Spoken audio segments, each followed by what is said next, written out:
What's going on, guys? This is KNasty3890 here, and welcome to a Major League Baseball discussion, I guess you can call it. We did some of these during the offseason with some big free agent signings or trades.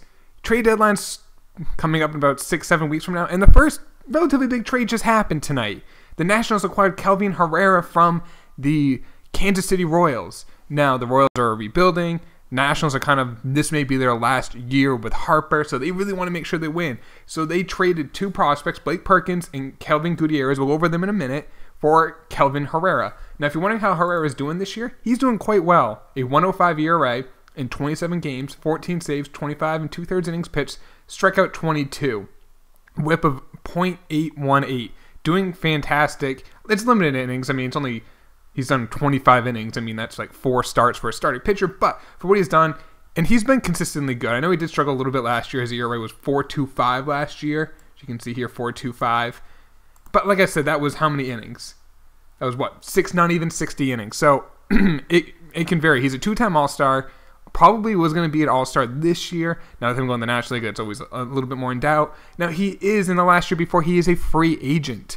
So it is a rental. So what they gave up, if you go to MLB Pipeline, are the number 10 and the number 11 prospects per MLB Pipeline, Kelvin Gutierrez and Blake Perkins for the Nationals. So when I hear that, there's a couple things you have to keep in track. Like I said, it's a rental. Kansas City is trading a guy who was going to probably walk at the end of the year. So they got, for 3 months, or 4 months, make the playoffs, of use, they got two top 11 prospects for the Nationals. The Nationals have a good system. I mean, this system includes Victor Robles, Juan Soto, Carter Kieboom, Eric Feedy, Seth Romero. Like, there's some big names here. So the fact they got two guys who are top 11 in a good farm system is pretty good, but none of them really project to be outstanding players. Now, Kelvin Gutierrez is 23. He's in Double-A. A little old for that league. He's not hitting outstanding at .274 average, 5 home runs. He's striking out quite a bit, 62 times, compared to 63 hits. He's not really walking much, only 16 walks. Does have 10 stolen bases. All in all, I mean, he's a third baseman, but maybe a shortstop. Blake Perkins is an outfielder.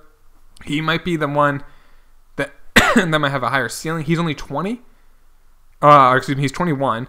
He's in high A. He only has 1 home run this year. However, he does have 42 walks. The guy gets on base. That's something obviously needed. He was a former second-round pick. Gutierrez was a international signee, I believe.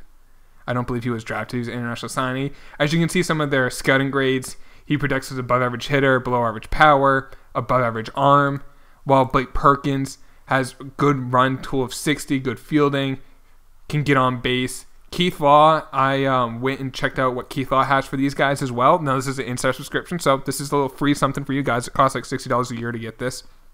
But he has Blake Perkins at number 8, and I think he had Gutierrez at number, I want to say he was number 13. Yep, right here. He mentions how last year he missed most of last year with a brutal leg injury. Now, these ratings that Keith Law had are from this winter. They haven't been updated during the regular season. That will actually come out probably in a few weeks from Keith Law. That's something to look forward to. But Perkins, the outfielder, like he mentioned here, in his first full year, he led the league in walks that he was in. So he's an interesting piece, but they didn't get a lot for him. Now, the reason why I think the Royals made this trade now is with relievers, it's volatile. They can get injured very quickly. These guys are throwing so hard. They're giving it everything they have every single pitch when they're pitching limited innings. If Herrera in a week blows out his elbow, you don't want to see that happen. But if it happens, they're not going to get anything for him. Now, they may be able to sign him cheaper next offseason, but that's not the point. Like, if they want to re-sign him, they can re-sign him next offseason, even though they traded him. So they wanted to get something before he got injured, but they didn't get that much. Like, those guys, I don't see as being impact changers for an impact reliever. Like I said, it's only for a couple months. I like the idea of Washington being the first team to get someone. I like that. They didn't give up a whole lot. They gave up, they did give up 2 top 11 prospects, but impact prospects, probably not. I mean, you never know. These kids are 21 or 23. They're probably not going to be impact prospects, but they were quick on the game. They got a pitcher who they want.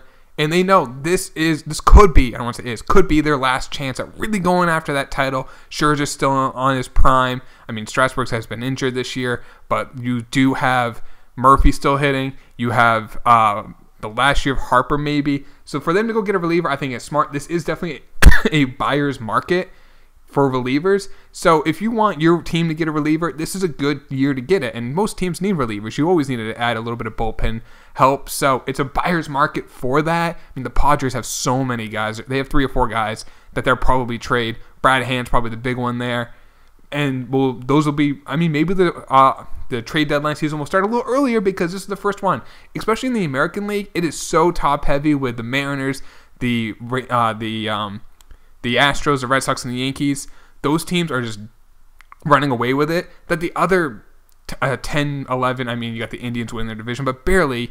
And then you still do have a couple teams kind of in the mix. But there's a lot of teams that know they're not going to contend. So they might trade sooner rather than later because they're worried about their players getting injured and they get nothing for them. So this is the first trade. If you guys did enjoy this, me just going over kind of what the trade is. All in all, I would probably say the winners definitely Washington. They didn't really give up impact prospects. They did give up some depth in their system, but they get a guy who can potentially be a game changer for them in the playoffs, which is what they need. They need to get over that hump, at least make it to the World Series. You see what they can do once they're there. But if you guys do enjoy these, you want more of them, please just drop a like on the video. I'll talk to you later, boys. Take it easy. Peace.